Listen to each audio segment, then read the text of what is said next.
For most of my Christian life, I kept ending up in the same place. I would get serious with God, really serious, reading, praying, showing up.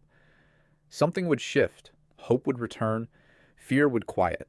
I would think, this time is different. And then, slowly, without noticing exactly when, I would drift. The word that had felt alive would start feeling like obligation. Prayer would thin out. The fear and anxiety I thought I'd left behind would return, quietly at first, then louder. Saved and on fire, backslidden and ashamed, back again, gone again. I did that cycle more times than I want to admit. And I kept blaming my willpower, my consistency, my faith. What I eventually realized was that the problem was never my heart. I genuinely wanted God. The problem was my mind. I was carrying the same thought patterns, the same fears, the same deeply grooved responses to life, and no amount of Sunday morning church was reaching them. That is when I discovered something that changed everything. But here is the part that completely surprised me. It was not a new revelation. It was something God established long before neuroscience could study learning and memory. Deuteronomy 6, verse 6. These commandments are to be on your hearts. Most people stop there. Verse 7 continues. Talk about them when you sit at home and when you walk along the road, when you lie down and when you get up. The Hebrew word translated impress here is shana. It means to repeat, to sharpen by going over something again and again. God wasn't telling Israel to read his word once and move on. He wanted them surrounded by it, speaking it, thinking about it, returning to it every single day until it shaped who they became. That is not a devotional suggestion. That is a transformation strategy. Research suggests that actively engaging with information, especially by writing and reflecting on it, often leads to deeper processing than simply reading it. Interestingly, that echoes a principle God established thousands of years earlier. So here's what I started doing. I would sit with a verse that spoke directly to what my mind was actually doing that day. Fear about the future, shame about the past, anxiety that arrived every morning before I even got out of bed.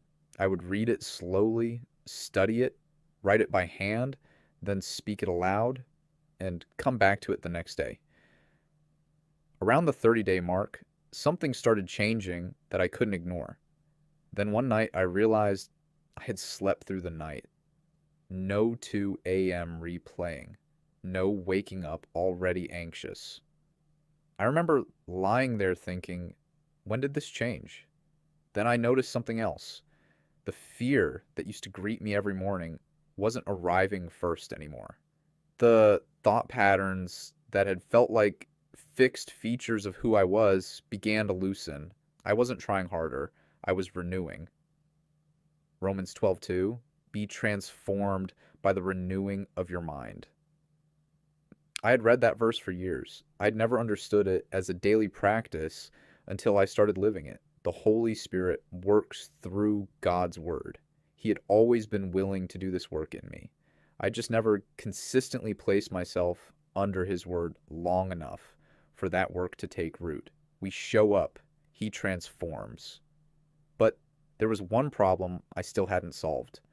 The practice wasn't difficult. Being consistent was. Some mornings, I didn't know which verses to return to. Other days, I skipped entirely and lost the thread. Eventually, I thought, I wish someone had built a path I could simply follow. A structured daily practice with the verses already chosen, the prompts already written, the framework already laid out. I didn't need more information. I needed a rhythm I could actually keep. So I built one. And this is where I think many Christians unintentionally get stuck. Not because they don't want transformation, but because they have never had a structure that holds them through the ordinary days when motivation is gone and the practice feels like nothing is happening. If you are anything like I was, you will probably miss a day You will probably get discouraged. You will probably wonder whether it is working. That is exactly why every page of the Unshaken workbook was designed the way it is. Every day follows the same rhythm, a carefully chosen scripture, a reflection that helps you identify what your mind has been believing, space to write your response, then a short declaration built directly from God's Word.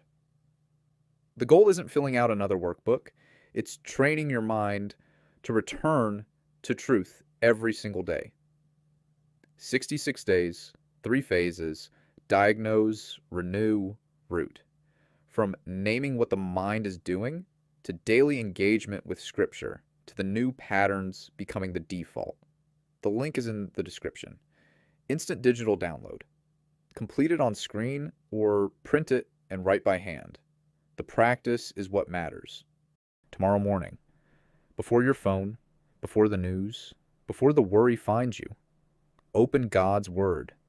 Write one verse, meditate on it until it moves from the page into you. Come back the next day and let the Holy Spirit do what He has always promised. Renew your mind. Be transformed by the renewing of your mind. Romans 12:2.